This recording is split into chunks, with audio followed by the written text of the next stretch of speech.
Hi friends, welcome back to Soumya's cooking channel. ನಾನಿವತ್ತು ಮನೆಯಲ್ಲಿ ತುಂಬ ಚೆನ್ನಾಗಿ ಈಸಿಯಾಗಿ ಹೇಗೆ ಮದ್ದೂರು ವಡೆ ಮಾಡ್ಕೊಳ್ಳೋದು ಅಂತ ತೋರಿಸ್ತೀನಿ. ಇದಂತೂ ತುಂಬಾ ಈಸಿಯಾಗಿ ಆರಾಮಾಗಿ ಮಾಡ್ಕೋಬೋದು. ಹಾಗೆ ನೀವು ಒಂದು ವಾರ ಇಟ್ಟರೂ ಕೂಡ ಇದು ಹಾಳಾಗಲ್ಲ. ತುಂಬ ಚೆನ್ನಾಗಿರುತ್ತೆ, ಹಾಗೆ ಕ್ರಿಸ್ಪಿಯಾಗಿ ಬರುತ್ತೆ. ಇದು ಮದ್ದೂರು ವಡೆ ಅಂದರೆ ಯಾರಿಗೆ ಇಷ್ಟ ಇಲ್ಲ ಹೇಳಿ, ಎಲ್ಲರೂ ಕೂಡ ಇಷ್ಟಪಟ್ಟು ತಿಂತಾರೆ. ಈವ್ನಿಂಗ್ ಸ್ನ್ಯಾಕ್ಸ್ಗಂತೂ ಆರಾಮಾಗಿ ಒಂದು ಒಳ್ಳೆ ಬಿಸಿ ಬಿಸಿ ಚಹಾ ಜೊತೆಗೆ ಇದು ಮಾಡಿಕೊಟ್ರೆ ಎಲ್ಲರೂ ಕೂಡ ಇಷ್ಟಪಟ್ಟು ತಿಂತಾರೆ. ಈಗ ಮಳೆಗಾಲ ಕೂಡ ಸ್ಟಾರ್ಟ್ ಆಗಿದೆ. ಸೊ ಈವ್ನಿಂಗ್ ಏನಾದರೂ ಸ್ನ್ಯಾಕ್ಸ್ ಬೇಕು ಅಂದಾಗ ಇದನ್ನು ನೀವು ಆರಾಮಾಗಿ ಒಂದು 10-15 ನಿಮಿಷದಲ್ಲಿ ಮಾಡ್ಕೋಬೋದು. ಈಗ ಇದನ್ನು ಮಾಡ್ಕೊಳ್ಳೋದು ಹೇಗೆ ಮತ್ತು ಇದಕ್ಕೆ ಬೇಕಾಗಿರುವಂತಹ ಇಂಗ್ರೀಡಿಯೆಂಟ್ಸ್ಗಳೇನು ಪ್ರತಿಯೊಂದು ಕೂಡ ನಾನು ಈ ವಿಡಿಯೋದಲ್ಲಿ ತೋರಿಸ್ತೀನಿ. ನೀವು ಈ ವಿಡಿಯೋನ ಕೊನೆಯವರೆಗೂ ಮಿಸ್ ಮಾಡದೆ ನೋಡಿ ಅಂತ ಹೇಳ್ತಾ ಇವತ್ತಿನ ವಿಡಿಯೋ ಶುರು ಮಾಡೋಣ. ನಾನಿಲ್ಲಿ ಒಂದು ಬೌಲ್ ತೊಗೊಂಡಿದ್ದೀನಿ. ಬೌಲ್ಗೆ ನಾನಿಲ್ಲಿ 2 ಈರುಳ್ಳಿ ಅಂದರೆ ಒಂದು ಮೀಡಿಯಮ್ ಸೈಜ್ 2 ಈರುಳ್ಳಿನ ಉದ್ದುದಕ್ಕೆ ಕಟ್ ಮಾಡಿ ಇಟ್ಕೊಂಡಿದ್ದೀನಿ. ನೀವು ಬೇಕು ಅಂದರೆ ಫುಲ್ ಉದ್ದನೇ ಮಾಡ್ಕೋಬೋದು. ನಾನು ಅದರಲ್ಲಿ ಸ್ವಲ್ಪ ಉದ್ದ ಅಂದರೆ ಒಂದು ಇಂಚಷ್ಟು ಅಷ್ಟು ಕಟ್ ಮಾಡಿ ಹಾಕ್ಕೊಂಡಿದ್ದೀನಿ. ಇದಕ್ಕೆ ನಾನು ಸ್ವಲ್ಪ ಕರಿಬೇವು, ಸ್ವಲ್ಪ ಕೊತ್ತಂಬರಿ, ಹಾಗೆ ಹಸಿಮೆಣ್ಸಿನ್ಕಾಯಿನ ನಿಮಗೆ ಬೇಕಾದರೆ ಯೂಸ್ ಮಾಡ್ಕೊಳ್ಳಿ, ಇಲ್ಲ ಸ್ಕಿಪ್ ಮಾಡ್ಕೋಬೋದು. ನಾನಿಲ್ಲಿ ಹಸಿಮೆಣ್ಸಿನ್ಕಾಯಿನೂ ಯೂಸ್ ಮಾಡ್ಕೋತೀನಿ, ಹಾಗೆ ಹಚ್ಚ ಖಾರದ ಪುಡಿನೂ ಕೂಡ ಯೂಸ್ ಮಾಡ್ಕೋತೀನಿ. ಹಾಗೆ ಇಲ್ಲಿ ಒಂದು ಅರ್ಧ ಸ್ಪೂನಷ್ಟು ಬಿಳಿ ಎಳ್ಳು ಮತ್ತು ರುಚಿಗೆ ಎಷ್ಟು ಬೇಕಷ್ಟು ಉಪ್ಪು. ಬಿಳಿ ಎಳ್ಳು ಹಾಕೋದ್ರಿಂದ ಟೇಸ್ಟು ತುಂಬ ಚೆನ್ನಾಗಿರುತ್ತೆ. ನಾವು ಕಡಲೆಬೀಜ ಹಾಕ್ತೀವಿ, ಜೊತೆಗೆ ಬಿಳಿ ಎಳ್ಳು ಹಾಕೋದ್ರಿಂದ ತಿನ್ನೋದಕ್ಕೆ ತುಂಬಾ ರುಚಿ ಅಂತ ಅನಿಸುತ್ತೆ. ಹಾಗೆ ಖಾರಕ್ಕೆ ಅನುಗುಣವಾಗಿ ಹಚ್ಚ ಖಾರದ ಪುಡಿ ನೀವು ಬೇಕಂದರೆ ಹಾಕೋಬೋದು, ಇಲ್ಲ ಅಂತಂದರೆ ನೀವು ಮೆಣಸಿನ್ಕಾಯಿನೇ ಜಾಸ್ತಿ ಯೂಸ್ ಮಾಡ್ಕೊಳ್ಳೋದಾದರೆ ಇನ್ನೂ ಒಳ್ಳೆಯದು, ಅದನ್ನು ಕೂಡ ನೀವು ಹಾಕೋಬೋದು. ನಾನು ಮಕ್ಕಳು ತಿಂತಾರಲ್ಲ ಮನೇಲಿ, ಸೊ ಹಾಗಾಗಿ ಹಸಿಮೆಣ್ಸಿನ್ಕಾಯಿ ಸಿಕ್ಕಿದಾಗ ಜಾಸ್ತಿ ತಿನ್ನಲ್ಲ, ಹಾಗಾಗಿ ನಾನು ಸ್ವಲ್ಪ ಖಾರದ ಪುಡಿನ ಯೂಸ್ ಮಾಡ್ಕೋತಾ ಇದ್ದೀನಿ. ಈಗ ಇಲ್ಲಿ ನಾನು 1 ಗ್ಲಾಸ್ ತೊಗೊಂಡಿದ್ದೀನಿ. ನೀವು ಕಪ್ಪಾದರೂ ತೊಗೊಳ್ಳಿ, ಗ್ಲಾಸ್ ಆದರೂ ತೊಗೊಳ್ಳಿ, ಯಾವುದಾದ್ರೂ ತೊಗೊಳ್ಳಿ. 1 ಗ್ಲಾಸ್ಗೆ ಒಂದು ಅಳತೆ ತೊಗೊಂಡು 1 ಗ್ಲಾಸಲ್ಲಿ ಮೈದಾ ತೊಗೊಂಡಿದ್ದೀನಿ, ಮೈದಾ ಹಿಟ್ಟು. ಇನ್ನು ಅದೇ ಗ್ಲಾಸಲ್ಲೇ 1 ಗ್ಲಾಸು ರವೆ, ಮೀಡಿಯಮ್ ರವೆ ಬರುತ್ತಲ್ಲ, ಉಪ್ಪಿಟ್ಟಿಗೆಲ್ಲ ಯೂಸ್ ಮಾಡ್ತೀವಲ್ಲ ಆ ರವೆ. ಮತ್ತು ಅದೇ ಗ್ಲಾಸಲ್ಲಿ ಅರ್ಧ ಗ್ಲಾಸಷ್ಟು ಅಕ್ಕಿ ಹಿಟ್ಟು. ನಾನು ಹೇಳ್ದಾಗೆ 1 ಗ್ಲಾಸ್ ಮೈದಾ, 1 ಗ್ಲಾಸ್ ರವೆ, ಅರ್ಧ ಗ್ಲಾಸು ಅಕ್ಕಿ ಹಿಟ್ಟು, ಈ ಹದದಲ್ಲಿ ತೊಗೊಳ್ಳಿ. ಹಾಗೆ ನಾನಿಲ್ಲಿ ಕಡಲೆ ಬೀಜನ ಹುರಿದು ಅದನ್ನು ಸಿಪ್ಪೆ ತೆಗೆದು ಪೌಡ್ರ್ ಮಾಡಿ ಇಟ್ಕೊಂಡಿದ್ದೀನಿ. ಪೌಡ್ರ್ ಅಂತ ಅಂದರೆ ತುಂಬ ಇದಾಗಿ ಮಾಡಲ್ಲ, ನೈಸಾಗಿ ಸ್ವಲ್ಪ ತರತರಿಯಾಗೆ ಮಾಡ್ಕೊಂಡಿದ್ದೀನಿ.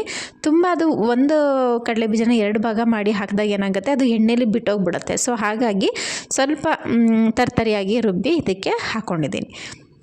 ಈಗ ಇದೆಲ್ಲನೂ ಕೂಡ ನೀಟಾಗಿ ಮಿಕ್ಸ್ ಮಾಡ್ಕೋಬೇಕು. ಹಾಗೆ 1 ಸ್ಪೂನಷ್ಟು ಆಯಿಲ್ನ ನಾನು ಸ್ವಲ್ಪ ಬಿಸಿ ಮಾಡಿ ಇದಕ್ಕೆ ಹಾಕ್ಕೊಂಡಿದ್ದೀನಿ.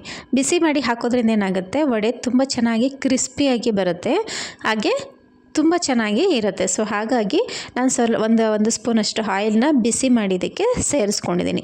ಮತ್ತು ರುಚಿಗೆ ಎಷ್ಟು ಬೇಕಷ್ಟು ಉಪ್ಪು, ಇದಿಷ್ಟು ಹಾಕ್ಕೊಂಡು ನೀಟಾಗಿ ನಾವು ಒಂದು ಸರಿ ಮಿಕ್ಸ್ ಮಾಡ್ಕೋಬೇಕು. ಆ ನಂತರ ನಾನು ಇಲ್ಲಿ ಸ್ವಲ್ಪನೇ ನೀರು ಹಾಕ್ಕೊಂಡು ಕಲಿಸ್ಕೋಬೇಕು. ಇದು ಸ್ವಲ್ಪ ಗಟ್ಟಿನೇ ಇರಬೇಕು, ಮದ್ದೂರು ವಡೆಗೆ ಮಾತ್ರ ಸ್ವಲ್ಪ ಹಿಟ್ಟು ಗಟ್ಟಿನೇ ಇರಬೇಕು. ತೆಳು ಆಗಿಬಿಟ್ರೆ ಏನಾಗುತ್ತೆ, ವಡೆ ಎಲ್ಲ ಒಂಥರ ಸಾಫ್ಟ್ ಆಗಿಬಿಡುತ್ತೆ, ತಿನ್ನೋದಕ್ಕೆ ಚೆನ್ನಾಗಿರೋದಿಲ್ಲ. ಸೊ ಹಾಗಾಗಿ ಸ್ವಲ್ಪ ಕ್ರಿಸ್ಪಿಯಾಗಿ ನಮಗೆ ಚೆನ್ನಾಗಿ ಬೇಕು ಅಂತ ಅಂದರೆ ಸ್ವಲ್ಪನೇ ನೀರು ಹಾಕ್ಕೊಂಡು ಗಟ್ಟಿಯಾಗಿ ಕಲಿಸ್ಕೋಬೇಕು. ನೋಡ್ತಾ ಇದ್ದಲ್ಲ ನಾನೀಗ ಯಾವ ಹದಕ್ಕೆ ಕಲಿಸ್ಕೊತಾ ಇದ್ದೀನಿ ಅಂತ, ಆ ಹದಕ್ಕೆ ಕಲಿಸ್ಕೋಬೇಕು. ರವೆ ಹಾಕಿರೋದ್ರಿಂದ ನೀರು ತುಂಬ ಬೇಗ ಅಬ್ಸರ್ವ್ ಮಾಡುತ್ತೆ, ಬಟ್ ಹಂಗನ್ಬಿಟ್ಟು ನಾವು ಜಾಸ್ತಿ ಹಾಕಿದ್ರೆ ಏನಾಗುತ್ತೆ, ವಡೆ ಚೆನ್ನಾಗಿ ಬರೋದಿಲ್ಲ. ಆಮೇಲೆ ತುಂಬ ದಿನ ಹಿಟ್ಟು ನಾವು ತಿನ್ನೋದಕ್ಕೆ ಆಗೋದಿಲ್ಲ. ಸೊ ಹಾಗಾಗಿ ನಾವು ಎಷ್ಟು ಸಾಧ್ಯನೋ ಅಷ್ಟು ಸ್ವಲ್ಪ ಗಟ್ಟಿಯಾಗಿ ಕಲಿಸ್ಕೊಂಡ್ರೆ ವಡೆ ತುಂಬ ಚೆನ್ನಾಗಿ ಬರುತ್ತೆ. ಈಗ ನೋಡಿ ನಾನು ಈ ಅದಕ್ಕೆ ಹಾಗಿದೆ, ನೋಡ್ತಾ ಇದ್ದಾರಲ್ಲ, ಈ ಅದಕ್ಕೆ ಕಲಿಸ್ಕೊಂಡ್ರೆ ಸಾಕು. ಎಷ್ಟು ಡ್ರೈ ಆಗಿ ಕಾಣಿಸ್ತಿದೆ ನೋಡಿ. ನಾವು ಕಡಲೆ ಬೀಜ ಮತ್ತು ಎಳ್ಳು ಇದೆಲ್ಲ ಹಾಕಿರ್ತೀವಲ್ಲ, ಟೇಸ್ಟ್ ಅಂತೂ ತುಂಬಾ ಚೆನ್ನಾಗಿರುತ್ತೆ. ಈಗ ನಾನಿಲ್ಲಿ ಬಟರ್ ಪೇಪರ್ ತೊಗೊಂಡಿದ್ದೀನಿ, ಅಂದರೆ ನೀವು ಹೋಳಿಗೆ ಎಲ್ಲ ಮಾಡ್ತಿರಲ್ಲ ಅದೇ ಪೇಪರ್ನ ನಾನಿಲ್ಲಿ ತೊಗೊಂಡಿದ್ದೀನಿ. ಅದಿಲ್ಲ ಅಂತಂದ್ರೂ ಪರವಾಗಿಲ್ಲ, ನೀವು ಯಾವುದಾದ್ರೂ ಕುಕ್ಕಿಂಗ್ ಆಯಿಲ್ ಬರುತ್ತಲ್ಲ ಕವರು, ಅದನ್ನಾರು ಯೂಸ್ ಮಾಡ್ಕೋಬೋದು, ಅಥವಾ ಬೇರೆ ಕವರ್ಗಳಿರುತ್ತಲ್ಲ ಪ್ಲಾಸ್ಟಿಕ್ ಕವರ್ಗಳು, ಅದನ್ನು ಕೂಡ ನೀವು ಯೂಸ್ ಮಾಡ್ಕೋಬೋದು. ಈಗ ನಾನಿಲ್ಲಿ ಸ್ವಲ್ಪ ಎಣ್ಣೆ ಕೆಳಗಡೆ ಹಾಕ್ಬಿಟ್ಟು ಒಂದು ಮೀಡಿಯಮ್ ಸೈಜಲ್ಲಿ ಉಂಡೆ ಮಾಡಿಕೊಂಡು, ನಾನು ಮಾಡ್ಕೊಂಡಿದ್ದಂತಹ ಉಂಡೆ ಮಾಡಿಕೊಂಡು ಈಗ ನಾನು ತೋರಿಸ್ತಾ ಇದ್ದೀನಿ ನೋಡಿ, ಆ ಇದರಲ್ಲಿ ಸ್ವಲ್ಪ ದಪ್ಪದಾಗೆ ಇರಬೇಕು ಮದ್ದೂರು ವಡೆಗೆ. ತುಂಬ ತೆಳು ಆಗಿಬಿಟ್ರೆ ಏನಾಗುತ್ತೆ, ಅದು ಒಂಥರ ಹೊರಟು ಥರ ಆಗಿಬಿಡುತ್ತೆ, ತಿನ್ನೋದಕ್ಕೂ ಅಷ್ಟು ರುಚಿ ಅಂತ ಅನಿಸೋದಿಲ್ಲ. ಸೊ ಹಾಗಾಗಿ ಒಂದು ಸ್ವಲ್ಪ ದಪ್ಪ ಇದ್ದರೆ ವಡೆ ತುಂಬ ಚೆನ್ನಾಗಿ ಬರುತ್ತೆ.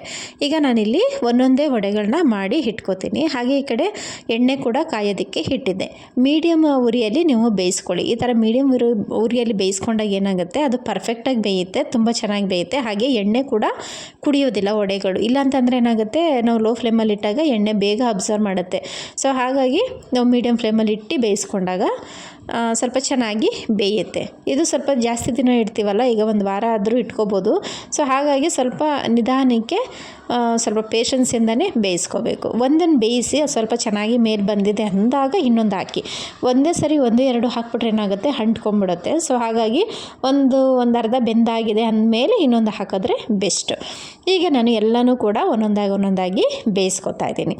ನಾನು ಹದ ತೋರಿಸಿದ್ನಲ್ಲ, ಅದು ಅಷ್ಟು ಹದ ಹಾಕಿದ್ರೆ ಮೀಡಿಯಮ್ ಈ ಸೈಜಲ್ಲಿ ಮಾಡ್ಕೊಳ್ಳೋದಾದರೆ ಒಂದು 10 ಮದ್ದೂರು ವಡೆ ಆಗುತ್ತೆ.